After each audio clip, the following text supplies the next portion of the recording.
Oman has launched one of the most ambitious urban projects of our time. The deserted fishing village of Dugm is turning into an industrial and tourist metropolis of strategic importance, where more than 100,000 people will live, and the local port will change the usual way of exporting oil from the Persian Gulf countries. On a global scale, Dugm is not an anomaly. We are in the midst of the era of new cities. Now more than 200 are being built in the world. Remote deserts throughout East Asia, in the Middle East, and partly in Africa are being urbanized. There are already Nurkin in Kazakhstan, Eilat in Azerbaijan, a new Kabul in Afghanistan, a new Baghdad in Iraq, Karawabi in Palestine, the economic city of King Abdul in Saudi Arabia, a new Cairo in Egypt. 9 new cities are being built in Morocco and 12 in Kuwait. Despite the difference in scale and complexity, most of these new cities are designed to achieve similar goals: to reformat the economy or brand their countries as technologically advanced and economically sustainable, as impeccable, modern, and international. No one is going to make a new Dubai out of the dusty fishing village of Dugm. Oman only intends to change it by building a completely new transit-oriented industrial city on the desert coast of the Arabian Sea for $11 billion. 550 kilometers south of Muscat, or rather China wants to do it. 5 years ago there was nothing here. Now the city has completely transformed. Now there are 5-star hotels and villas, there are shops and supermarkets, places where you can go. The city is still at the stage of formation. The basic motorway network was only recently built. The dry dock ports have recently started functioning. An oil refinery is getting ready to launch, and 2 luxury hotels have opened their doors. Within 2 years, it is expected that about 111,000 people will be able to call this place their home. The uniqueness of the project lies in the fact that the Baskelis company first drained most of the future port by constructing a temporary ring dam, and then pumped out the water so that all structures could be built in this so-called polder. The works included the construction of a large port basin and an entrance channel with a depth of 18 meters. Construction of a kilometer-long berthing wall and 2 berths 400 meters long. In the first half of 2019, Baskelis started the second stage of capital reclamation of the port territory. The perimeter of the territory was protected by geotextile and 1 million tons of stone.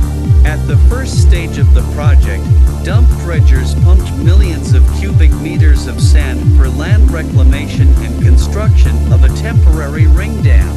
In the second stage, the bunker pumped the same amount of sand as in the first stage. Baskelis built a giant mooring wall on the edge of the powder. It took more than 5,000 large concrete blocks, and they were manufactured elsewhere. The general plan of Dugm does not deviate one step from the principles of development of transit-oriented cities. The seaport is recognized as the beginning of an extensive special economic zone, which in turn should become an economic incentive for an absolutely new metropolis. In Dugm, everything that the city needs will be built: industrial zones, a large oil refinery, a new airport, educational centers, a sprawling jungle of modern residential new buildings, and a tourist area. Oman is desperately trying to diversify its dependence on oil and gas. Oman's proven crude oil reserves amount to 5.6 billion barrels. Although this alone is enough for the country to occupy the 21st place in the world, its economy is not proportionally dependent. Oil and gas account for almost half of the country's GDP, 70% of exports, and 68 to 85% of government revenues. In 2016, the International Monetary Fund predicted that Oman could become one of the many oil-dependent states in the Middle East, which would run out of money by the end of the decade. This message of diversification was sent along with such shocks as the collapse of oil prices in 2014. In response, the government of Oman announced that the share of hydrocarbon production in the country's GDP will be reduced by half by 2020. To this end, $106 billion were allocated for the development of the tourism, transport and real estate sectors, and efforts to implement projects such as DCM doubled. Several dozen new cities are being built in the Middle East, mainly for the transition from the oil industry to other industries, including tourism, manufacturing, education, and high technology. Many oil-producing states in the Middle East are striving to globalize their economies and attract international investors. First of all, because of the coming arrival of the post-oil world.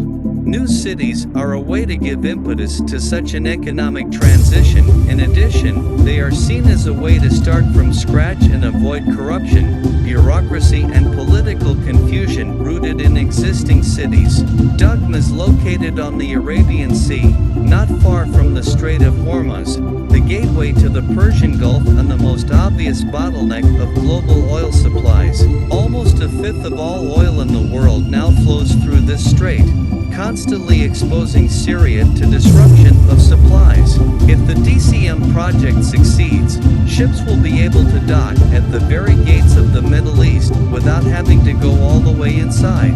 It was the strategic position of the city that attracted the attention of Beijing in the context of its loudly announced Maritime Silk Road project. More than 3/4 of Oman's crude oil exports go directly to China. In 2017, Oman Wangfan Consortium of private Chinese companies agreed to invest $10.7 billion in a plot of 11 square kilometers in the special economic zone of Duqm. The consortium pragmatically dubbed its section Duqm, the Sino-Manian industrial city, and it plans to build an oil refinery, a methanol production plant, an enterprise for the production of equipment for solar power plants, an automobile plant, a construction materials factory, as well as a 5-star tourist zone worth $200 million, and enough housing for 25,000 people to live in this region. Other countries are also investing in DCM, including Kuwait, Japan, Saudi Arabia, and South Korea.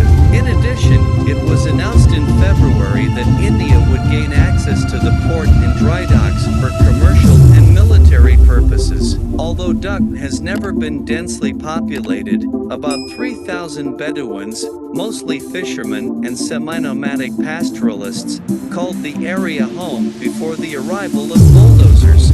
Now these villages have been demolished, and the government of Oman has built a new, modern city for the resettlement of people. The houses look as if they were copied here from Muscat, bright white 2-story buildings with garages and richly ornamented gates.